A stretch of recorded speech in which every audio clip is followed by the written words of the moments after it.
Assalamualaikum warahmatullahi wabarakatuh. Ibu pembimbing pemberdayaan masyarakat, perkenalkan nama saya Listi Astia. Saya dari kelompok Hamil Ucup habis Mekar lalu Kuncup. Halo Ibu Tutor, dari mata kuliah pemberdayaan masyarakat. Perkenalkan, kami dari kelompok Hamil Ucup. Saya sebagai anggota Hamil Ucup, Ami Mareta Buru Ginting. Halo Ibu Tutor Pemberdayaan Masyarakat, perkenalkan nama saya Malemda Brustepu. Kami dari kelompok Hamil Ucup habis Mekar Kuncup. Halo, perkenalkan nama saya Jenny Titania Burumancorang dengan NIM 8558 54524. Terima kasih. Halo, Ibu Tutor kami dari mata kuliah pemberdayaan masyarakat. Perkenalkan, nama saya Magdalena Purba. Terima kasih. Halo Ibu Tutor, kami Ibu dari mata kuliah pemberdayaan masyarakat dan teman-teman sekalian.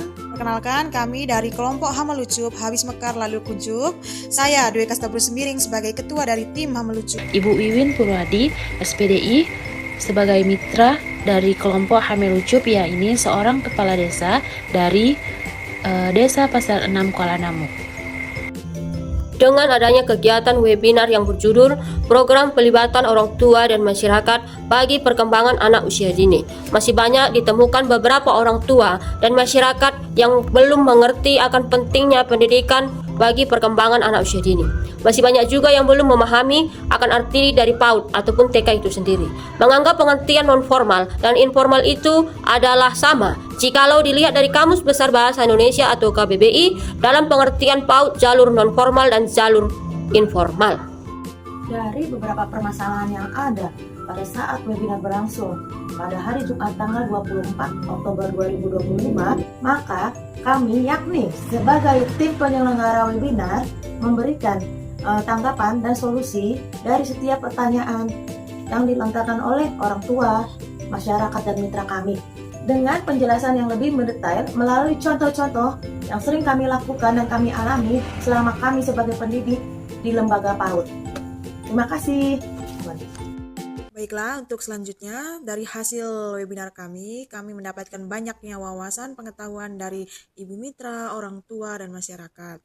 Kemudian yang dapat kami tangkap dari hasil penyelenggaraan webinar kami kemarin bahwasannya orang tua maupun masyarakat yang dari awalnya belum terlalu mengenal apa itu pendidikan bagi anak usia dini, mereka sudah memahami dengan penjelasan-penjelasan serta contoh-contoh yang sudah kami berikan dengan kami sebagai narasumber. Kemudian orang tua juga ada yang mempertanyakan bahwasannya apa bedanya jalur informal dan jalur non-formal. Kami juga sudah menjelaskan dengan baik dengan memberikan contoh juga agar mereka juga dapat mengerti apa yang kami sampaikan. Berhasilnya kegiatan webinar yang telah terlaksana sebelumnya, maka dapat disimpulkan bahwa kami sebagai kelompok Hamil Ucup bersama dengan mitra kami, Ibu Kepala Desa, dan orang tua serta masyarakat dapat saling bekerja sama di suatu saat nanti untuk membuat program kegiatan yang dapat merangsang atau memberikan stimulus yang tepat bagi perkembangan anak usia dini. Webinar kita yang berjudul Program Pelibatan Orang Tua dan Masyarakat bagi Perkembangan Anak Usia Dini.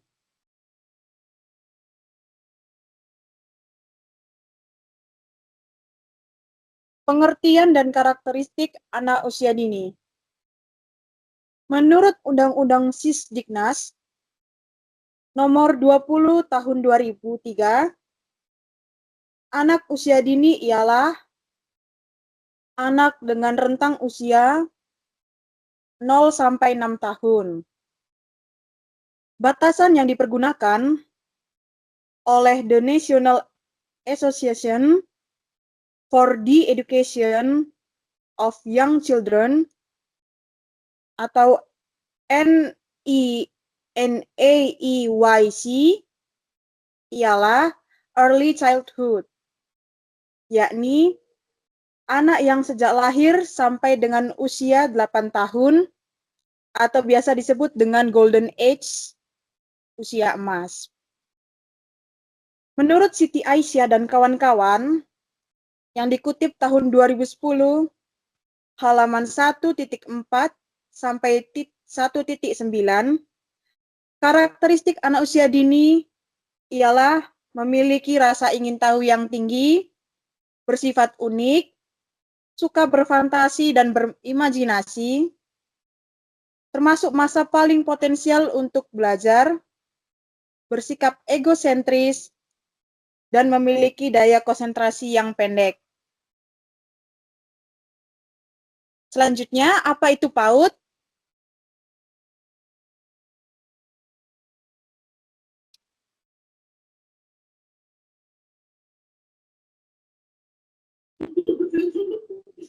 Yang pertama, menurut Undang-Undang Nomor 20 Tahun 2003,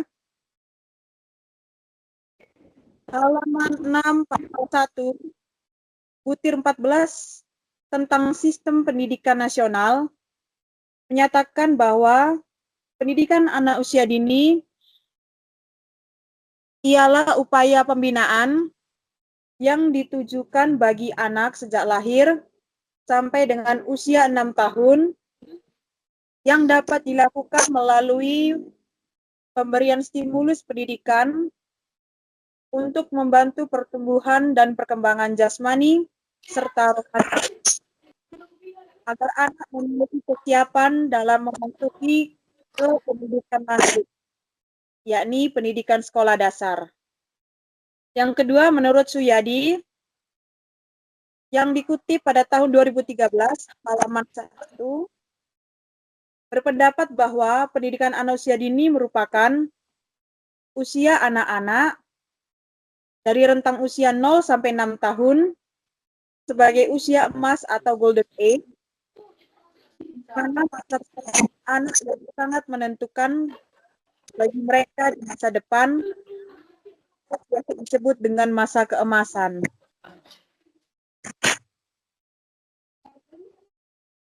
Anak usia dini itu ada 6 aspek perkembangan anak usia dini. Yang pertama, aspek perkembangan nilai agama dan moral. Yang kedua, aspek perkembangan fisik motorik. Yang ketiga, aspek perkembangan kognitif. Empat, aspek perkembangan. Yang kelima, aspek perkembangan sosial emosional. Dan yang terakhir, aspek perkembangan seni. Nah, di sini akan satu persatu dari keenam aspek anak usia dini tadi. Yang pertama, aspek perkembangan nilai agama dan moral. Anak perlu mengenal nilai dengan agama masing-masing dan mengenal nilai norma seperti norma kesopanan, norma agama, norma kesusilaan, dan norma contoh kegiatan yang dapat diberikan stimulasi aspek perkembangan ini ialah doa sebelum kegiatan. Kemudian mengucapkan salam kepada guru dan teman yang dijumpai oleh anak. Yang kedua,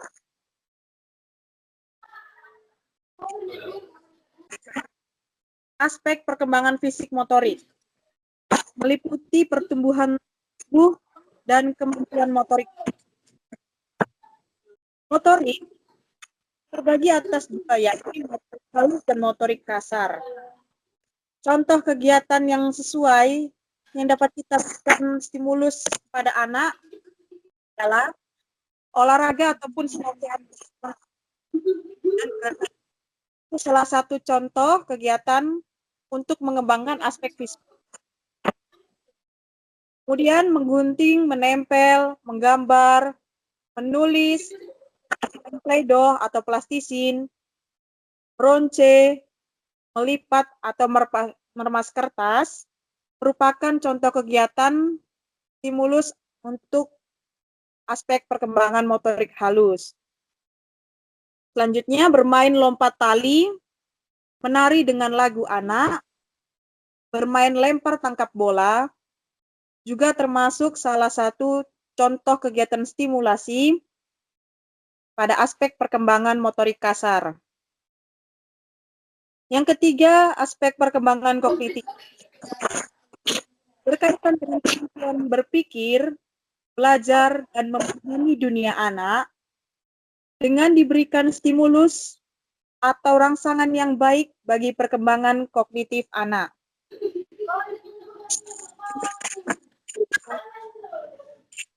Tanpa perlu bantuan, serta dapat berpikir kritis. Contoh kegiatan yang dapat kita berikan sebagai orang tua maupun guru, yakni bermain puzzle, mengelompokkan blok geometri, dan lain-lain. Selanjutnya, bahasa. Meliputi kemampuan dalam berkomunikasi, baik secara lisan maupun tulisan, mencakup penguasaan kosakata, tata bahasa, dan kemampuan mendengarkan dengan baik. Contoh kegiatan yang dapat kita berikan, yakni bercerita, tanya jawab, ataupun bermain tebak kata. Yang kelima, aspek perkembangan sosial emosional. Meliputi pemahaman dan pengendalian emosi anak, serta kemampuan dalam berkooperasi atau bekerja sama, berempati, dan menggunakan penalaran moral. Anak juga akan belajar membentuk hubungan dengan orang lain atau biasa disebut dengan bersosialisasi. Contoh kegiatan yang sesuai yakni berbagi makanan ataupun bergantian mainan, bermain peran seperti dokter-dokteran, chef, koki di sebuah restoran, kemudian menjadi guru, guru-guru cilik, dan lain-lain. Yang keenam, aspek perkembangan seni. Meliputi ekspresi kreatif anak melalui seni visual, musik, dan gerakan.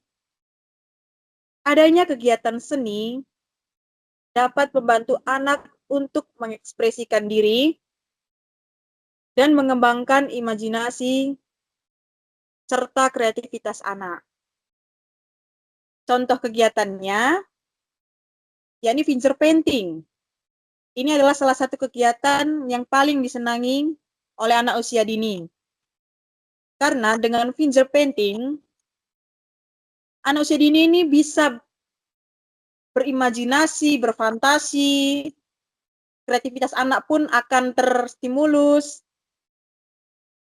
dan anak-anak pun bisa bercerita apa yang sudah mereka lakukan, yang mereka lukis dengan jari mereka.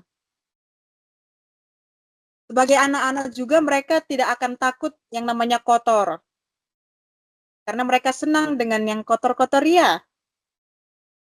Nah, jadi sebagai guru maupun orang tua dan lingkungan, kalau ada anak kita di rumah atau di luar rumah sedang bermain-main gitu, biarkan mereka untuk bermain-main asal kita awasi, karena itu adalah dunia mereka. Mereka senang dengan dunia yang adanya imajinasi, bisa berkumpul dengan teman-temannya, bermain-main, seperti itu. Kemudian, membuat kolase dari kertas warna. Terkadang juga kita sebagai guru di sekolah, anak-anak juga suka dengan kegiatan ini. Terutama dia dalam kolase, seperti kita kan biasa menggunakan lost part, cangkang telur, Nah, itu ada media gambarnya, misalnya ayam. Nah, dari ayam itu kita tempelkan cangkang-cangkang telur tadi. Nah, anak-anak pasti menyenangi ya kegiatan itu. Kemudian kita juga bisa menciptakan dan membangun atau konstruktif sebuah bangunan dari balok ataupun Lego. Nanti tibalah saatnya kita kepada jenis-jenis pendidikan anak usia dini. Jenis-jenis pendidikan anak usia dini ternyata ada 3 jenis, yakni formal, informal, dan non-formal. Yang pertama, kita akan membahas tentang jenis pendidikan anak usia dini formal. Ada 2 contohnya, yakni TK atau biasa kita sering sebut taman kanak-kanak yang diperuntukkan bagi anak usia 4-6 tahun yang bertujuan mengembangkan potensi anak sebagai persiapan masuk sekolah dasar dengan kurikulum dan media pembelajaran serta strategi dan tujuan pembelajaran yang terstruktur. Yang kedua, RA, Raudatul Atfal, setara dengan TK. Namun, berbasis agama Islam juga merupakan salah satu pendidikan formal. Yang kedua, jenis pendidikan anak usia dini informal.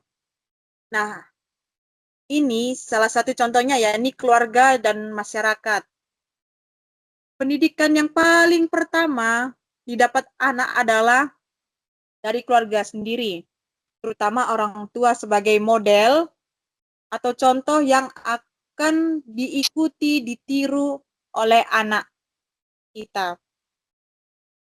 Pendidikan yang didapatkan dari keluarga dan interaksi sehari-hari di lingkungan sekitar merupakan dasar pembentukan karakter dan keterampilan sosial anak. Yang ketiga, jenis pendidikan anak usia dini non-formal. Yang pertama, kelompok bermain atau KB. Ini sekarang hanya nama saja yang berubah. Sebenarnya ini sama setara dengan playgroup.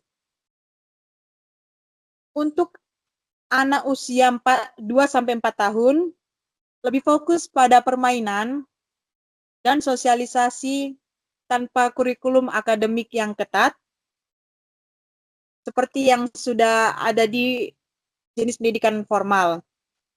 Mereka di sini hanya kegiatannya bermain sambil belajar. Lebih difokuskan dia kepada bermain. Karena dengan adanya bermain, anak-anak yang berusia 2-4 tahun, mereka akan belajar dengan sendirinya, mereka akan berpikir kritis, bagaimana cara dan apa akibat, sebab akibat yang akan terjadi dalam kegiatan bermain itu. Kemudian yang kedua, Taman Penitipan Anak atau TPA. Ini merupakan layanan bagi anak usia lahir sampai 6 tahun. Terutama ini ada bagi orang tua yang anaknya dititipkan karena kondisi kedua orang tuanya sedang bekerja. Yang ketiga, Satuan PAUD Sejenis atau SPS. Ini juga salah satu bentuk PAUD non-formal yang terintegrasi dengan layanan di masyarakat, seperti Posyandu, Bina Keluarga Balita atau BKB, Taman Pendidikan Al-Quran atau TPA, Taat, Tapas, dan terintegrasi sekolah minggu bagi yang beragama Kristen dan Katolik.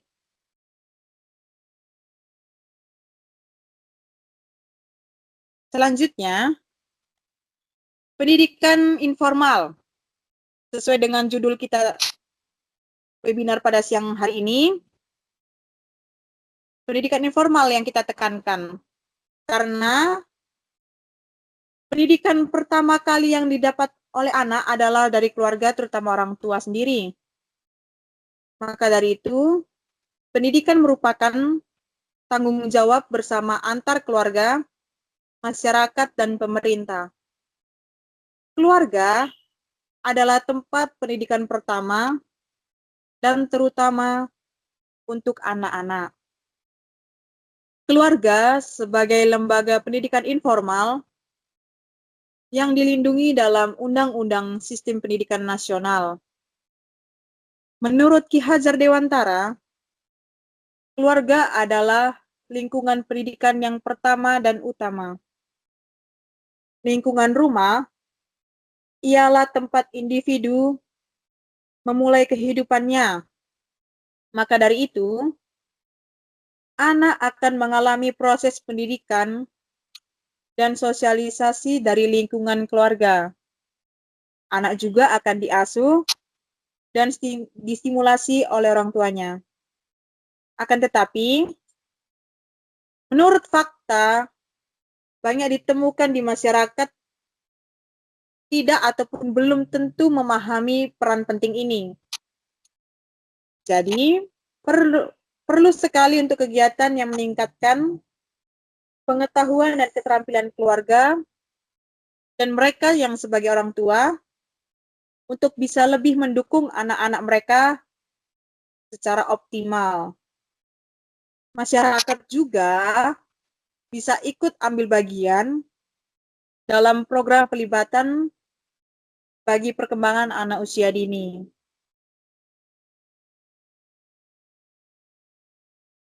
Maka dari itu, sebagai orang tua dan masyarakat, seharusnya bekerja sama dengan baik dengan sekolah yang akan dituju untuk bersama-sama mengembangkan dan memberikan stimulus yang baik agar keenam aspek perkembangan anak usia dini dapat berkembang dengan optimal dan menyeluruh atau komprehensif. Program-program pelibatan orang tua dan masyarakat yang sesuai untuk memberikan stimulus bagi perkembangan anak usia dini, yakni yang pertama, aspek perkembangan nilai agama dan moral. Program kegiatan yang sesuai yakni berdoa bersama sesuai dengan agama dan kepercayaan masing-masing. Yang kedua, aspek perkembangan fisik motorik. Program kegiatan yang sesuai yakni senam sehat bersama antara anak, orang tua, dan masyarakat di sekitar. Yang ketiga, aspek perkembangan kognitif. Program kegiatan yang sesuai yakni bermain puzzle, bermain play-doh atau plastisin, atau malam yang biasa sering kita kenal, dengan membuat miniatur angka ataupun huruf. Yang keempat, aspek perkembangan bahasa. Program kegiatan yang sesuai yakni bercerita atau mendongeng dengan menggunakan properti seperti boneka tangan maupun buku cerita atau buku dongeng. Yang kelima, aspek perkembangan sosial emosional. Program kegiatan yang sesuai yakni bermain peran atau role play seperti bermain dokter-dokteran, bermain guru cilik, bermain polisi-polisi, bermain tentara, bermain layaknya anak-anak itu ada di lingkungan rumah sakit, ada yang bisa menjadi pasien, perawat atau suster, dan dokter. Itu sangat disenangi oleh anak-anak usia dini. Kemudian bermain boneka tangan. Yang keenam, aspek perkembangan seni. Program kegiatan yang sesuai, yakni melukis dengan jari atau finger painting, membuat origami sederhana.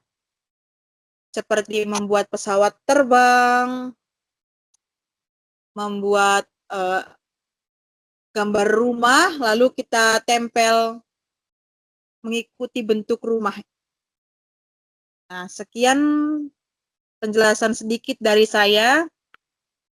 Saya kembalikan kepada moderator. Terima kasih.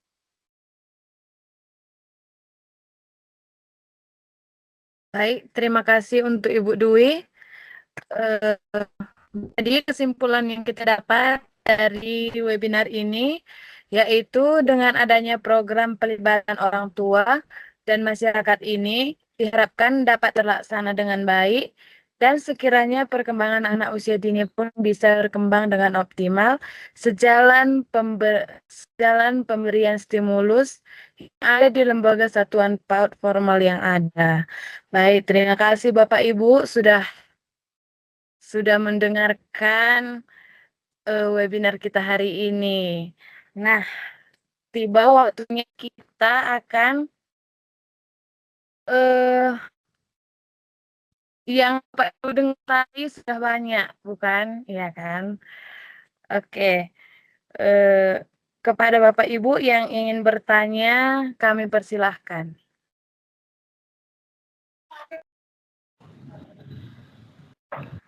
Saya mau bertanya. Pertanyaan saya tentang Baik Pak, silahkan Pak. fantasi. Ya, pertanyaan saya tentang fantasi dan imajinasi. Nah, karena secara spesifik saya tidak tahu bedanya apa ini. Kalau secara umum saya anggap ini hampir-hampir sama. Tolong penjelasannya atau kalau bisa contoh konkretnya. Ya, terima kasih.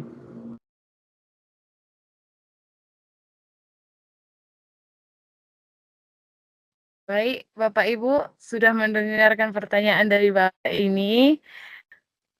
Yang boleh menjawab, kami persilahkan.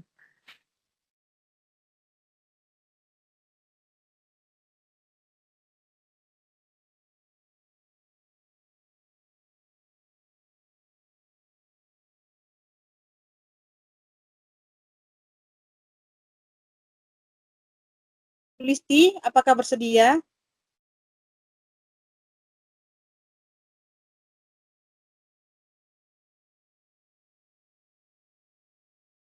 Baiklah, terima kasih untuk Bapak Wika atas pertanyaan yang sungguh menarik. Izinkan saya di sini untuk memberikan penjelasan, karena di dalam webinar ini kami sebagai mahasiswa juga sama-sama belajar, Pak. Belum sepenuhnya ilmu itu ada, gitu. Jadi, kurang lebihnya nanti bisa ditambahkan oleh teman-teman saya yang lain. Oke. Menurut pertanyaan Bapak, apakah itu Pak berfantasi ataupun berimajinasi itu bukannya mirip-mirip? Seperti itu kan Pak? Dan berikan contohnya. Menurut kami, terutama saya, dari ilmu yang sudah kami tempuh, yang sudah kami alami selama kami menjadi guru, memang berimajinasi maupun berfantasi ini hampir-hampir mirip. Hanya beda sedikit saja. Berimajinasi itu seperti menghayal. Sedangkan berfantasi itu menurut kami dia lebih luas untuk berhayalnya. Nah, contohnya anak-anak TK ini beda dengan anak-anak SD. Kita sebagai guru tidak diperbolehkan untuk memberikan pelajaran ataupun materi pembelajaran yang bersifat abstrak. anak-anak itu perlu untuk melihat langsung objeknya. Nah, dari segi ini, misalnya contohnya lagi, kita berkunjung ke kebun pisang. Nah, dari kita kunjungan ke kebun pisang, anak-anak pasti akan melihat langsung bagaimana bentuk pohon pisang, buah pisang itu seperti apa. Syukur-syukur kalau ada buah pisang yang baru muncul, seperti jantung pisang. Nah, anak-anak kan pasti tidak akan menerka-nerka, tidak akan berimajinasi. Oh, kayak gini rupanya bentuk jantung pisang, bentuk pisang sendiri. Nah, anak-anak ini tentunya akan lebih berfantasi lagi. Bukan imajinasi lagi, Pak. Akan lebih berfantasi lagi. Oh, ternyata kalau buah pisang ini, kalau di rumah mamaku ini, bisa dia dibuatnya kolak pisang. Godok-godok kalau kita sering membelinya di pasar atau pajak. Aku suka kali itu sama godok-godok. Wah, nanti pulang sekolah, aku minta mamaku lah untuk dibuatkan. Itu kalau dia yang berfantasi. Sedangkan kalau berimajinasi, anak tersebut hanya kita berikan gambaran saja, tidak melakukan kunjungan ke kebun pisang. Jadi pasti anak-anak, ih, buah pisang. Iya, aku tahu sih warnanya kuning. Tapi gimana bentuknya ya? Oh mungkin seperti ini. Nah, itu pasti akan timbul imajinasinya. Dituangkannya lah dalam gambar media pembelajaran dari guru TK atau guru KB, guru RA-nya. Kemudian si anak ini, berhubung anak TK, kembali seperti penjelasan saya tadi, kan tidak diperbolehkan, bukan tidak diperbolehkan. Itu akan mempersulit anak dalam pembelajarannya. Jika tidak ada benda konkret dari pisang tersebut. Jadi anak-anak akan menerka-nerka, oh buah pisang walaupun warna kuning, bisa juga ternyata warna orange atau oranye. Ah, aku gambarlah, warnailah. Pasti guruku senang, karena aku mewarnai buah pisangku warna-warni. Nah, datanglah kita sebagai guru.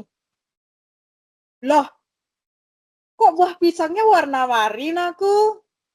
Pasti si anak akan menjawab, iya Miss, iya Bu, karena aku suka warna pelangi, jadilah pisangku warna-warni. Itulah perbedaan setipis itu antara berimajinasi dan berfantasi. Dari itulah menurut kami penjelasan perbedaan antara berimajinasi dan berfantasi, serta contohnya. Saya kembalikan kepada Ibu Jenny. Baik, terima kasih Dwi sudah memberikan penjelasan kepada